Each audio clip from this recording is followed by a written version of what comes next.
Vamos lá, galera, tudo bom? Então, olha só, hoje é bem curtinha a aula porque é apenas para a gente falar sobre a raiz ou zero da função afim. Então, é um assunto muito tranquilo, a gente vai entender isso daí muito facilmente. Olha só, quando eu falo de raiz ou zero, quando eu for calcular essa tal raiz, na verdade eu estou vendo qual é o ponto onde a reta, né? A gente tem que lembrar que a função de primeiro grau ela é representada graficamente através de uma reta, que pode ser crescente ou decrescente. Então, essa reta, seja ela crescente ou decrescente, com certeza ela vai tocar o eixo x em algum lugar. E é nesse pontinho aí que vai tocar o eixo x, é onde a gente chama de raiz da função. Tudo tranquilo? Então, para calcular essa raiz, basta eu pegar a função em si e igualar a expressão a zero. Tá? Então, eu pego aquele f de x e igualo a zero. Ou pego o y igual a zero, né?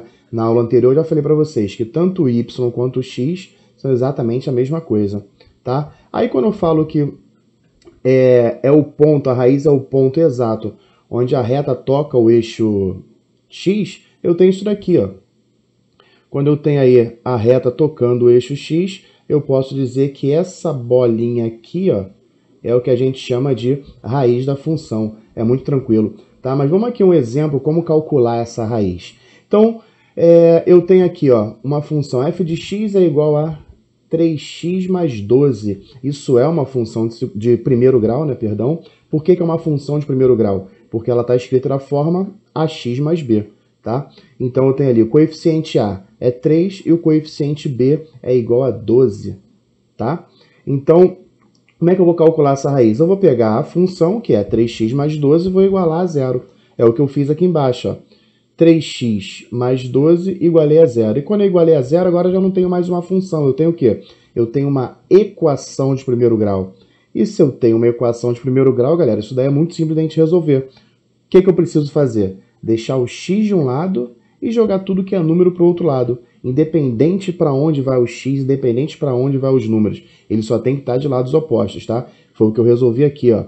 Eu peguei esse mais 12, passei para o outro lado, ele veio como menos 12. Esse 3 ainda está incomodando o x, só que o 3 está multiplicando. Se ele está multiplicando, eu vou passar ele para esse lado, dividindo, tá bom? Então, recapitulando, ó, igualei a função a zero, peguei o 12, passei para o outro lado, ele veio como menos 12, depois o 3 que estava aqui, desceu dividindo. Então, eu tenho que x, ou seja, eu tenho que a minha raiz, nesse caso aí em cima, ela é igual a menos 4. E o que isso quer dizer no gráfico? Quer dizer que a função que eu já sei que é uma função crescente. E por que eu sei que é uma função crescente? Lembra que eu havia dito a vocês lá no vídeo anterior que a função ela é crescente ou decrescente? Vai depender apenas do sinal do coeficiente a. Então, se o a for maior do que zero, ou seja, se o a for positivo, e é positivo, né? O a aqui é 3, ó. Já que o a é positivo, essa função ela é crescente. Tá? E se ela é crescente, vai ficar um gráfico mais ou menos desse daqui, tá? Eu estou vendo aí que a reta ela é uma reta crescente e toca o eixo x aonde? Olha aqui onde que ela toca o eixo x. Exatamente no que a gente chama de raiz da função. Tá? Então, raiz basicamente é isso. Raiz de uma função de primeiro grau é o exato ponto onde a reta, seja crescente ou decrescente, vai tocar o eixo x. Olha aqui um outro exemplo. Nesse exemplo aqui eu tenho o quê? F de x é igual a menos 2x mais 4. Tá? Então eu tenho isso aqui. F de x é igual a menos 2x mais 4. Foi? Eu já sei, antes de fazer a conta, por mais que a conta já esteja aí, se não tivesse, eu já tenho como saber que essa função aí ela vai me apresentar uma reta decrescente.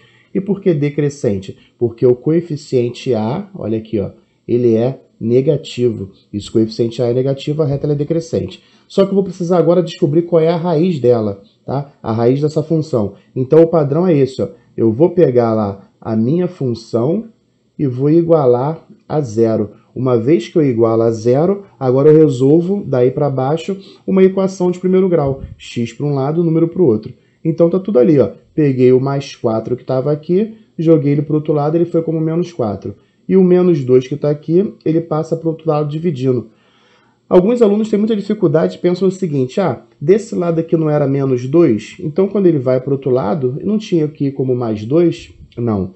Esse lance de mudar o sinal, ele está errado, tá? Ele até ajuda a gente aí, mas ele está errado. Na verdade, eu não mudo o sinal, eu mudo a operação que ele está fazendo de um lado. Então esse 2 aqui, ele está o quê? Fazendo com o x? Ele está multiplicando. Então se ele for para o outro lado, ele vai dividindo. Ele não vai mudar aquele sinalzinho de menos. Ah, por que esse 4 aqui mudou? Porque a operação que ele está fazendo nesse caso aí é de adição. Se ele desse lado ele está somando, do outro ele vai subtraindo. Tudo bem? Então aqui eu fiquei que x é igual a menos 4 sobre menos 2. Menos com menos vai dar mais, né? Então eu tenho que x é igual a 2, ou seja, eu tenho que a raiz é igual a 2. E se eu tenho que a raiz é igual a 2, eu sei que a minha reta é decrescente aqui, ó. A reta é decrescente e vai tocar o eixo x exatamente no x igual a 2, tá? Então, basicamente é só isso. Raiz de uma função afim é isso aí. É o ponto onde a reta vai tocar o eixo x. Tranquilo? Então, depois a gente vai entrar em alguns exercícios aí. Por hoje é só e muito obrigado.